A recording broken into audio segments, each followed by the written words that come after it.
इस खबर के प्रायोजक हैं डी रियल एस्टेट।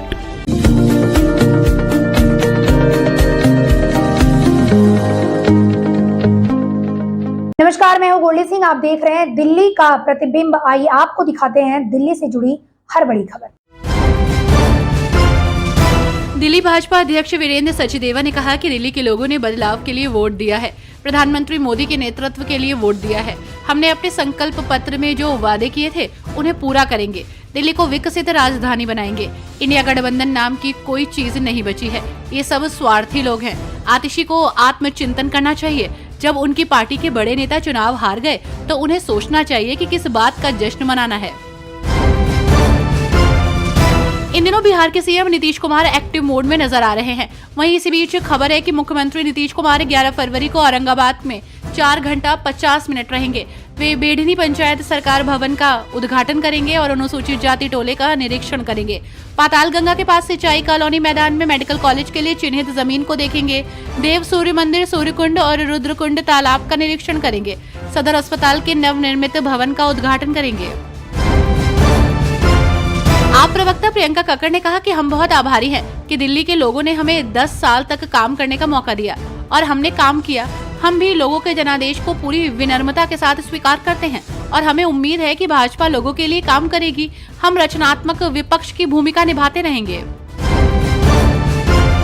दिल्ली चुनाव परिणाम आने के बाद कांग्रेस नेता अभिषेक दत्त ने कहा कि मुझे उम्मीद है कि दिल्ली की जनता ने बीजेपी को पूर्ण बहुमत दिया है।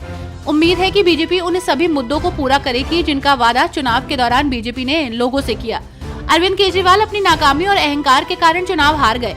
मुझे केजरीवाल का वो ट्वीट याद है जिसमें उन्होंने कहा था कि वो दिल्ली में अकेले चुनाव लड़ेंगे। पिछली बार इन नई दिल्ली सीट पर कांग्रेस उम्मीदवार को 3000 से ज्यादा वोट मिले थे, फिर वो 20,000 से कैसे जीत गए। रांची यूनिवर्सिटी द्वारा नीट बेस्ड सहायक प्राध्यापक की नियुक्ति प्रक्रिया शुरू हो गई है। इसमें अभ्यर्थियों के शैक्षणिक दस्तावेजों का सत्यापन किया जा रहा है। वहीं NSUI ने RU में हुई नियुक्ति प्रक्रिया में 97% राज्य के बाहर के लोगों को नियुक्ति देने का आरोप लगाया है।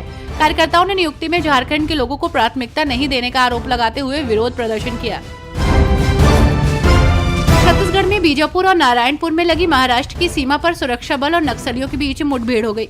इसमें 31 नक्सलियों को मारे जाने की खबर सामने आ रही है। मुठभेड़ की जगह से ऑटोमेटिक हथियार भी बरामद किए गए हैं। साथ ही 2 जवान भी शहीद हुए।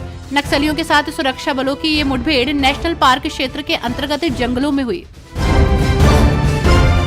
दिल्ली के नए सीएम को लेकर एक बहुत बड़ी खबर सामने आई है। सामने आई खबरों के मुताबिक अब प्रधानमंत्री नरेंद्र मोदी के विदेश दौरे से लौटने के बाद दिल्ली के सीएम के नाम फैसला होगा। पीएम 12 और 13 फरवरी को अमेरिका के दौरे पर हैं।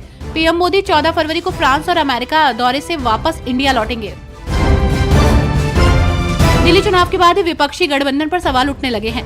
मोदी सरकार की घेरेबंदी के लिए बना इंडी गठबंधन भी टूट की चर्चा में जोर पकड़ रहा है। भाजपा तो पहले से ही गठबंधन पर सवाल उठाती रही है। अब इसके हिस्सेदार भी उस पर सवाल उठाने लगे हैं। संजय राउत ने दिल्ली के परिणाम के बाद आप और कांग्रेस दोनों को खास सलाह दी। उन्होंने कहा कि दिल्ली में हार दोनों पार्टी के कारण हुई। ये आम आदमी पार्टी और कांग्रेस दोनों की जिम्मेदारी थी। उन्हें बैठकर सीट बंटवारे पर चर्चा करनी चाहिए थी, लेकिन दोनों ने अलग अलग चुनाव लड़ा और चुनाव हार गए। जम्मू कश्मीर के साथ लद्दाख के संबंधों को लेकर मुख्यमंत्री उमर अब्दुल्ला ने कहा कि लद्दाख के साथ जम्मू का रिश्ता अटूट है। वो किसी प्रशासनिक पुनर्गठन से प्रभावित नहीं होगा। उन्होंने ये भी कहा कि नक्शे बदल सकते हैं लेकिन हमारे संबंधों पर कोई प्रभाव नहीं पड़ेगा।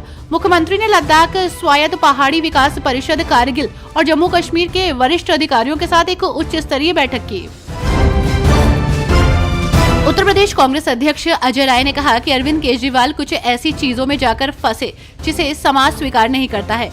उन्होंने शराब नीति से पैसा कमाया, इसलिए जनता ने इन्हें नकारा है। मैं भाजपा से कहना चाहूंगा कि कांग्रेस के समय जिस तरह शीला दीक्षित और मनमोहन सिंह जी ने काम किया है, उसी तरह से वे दिल्ली के लिए काम करें।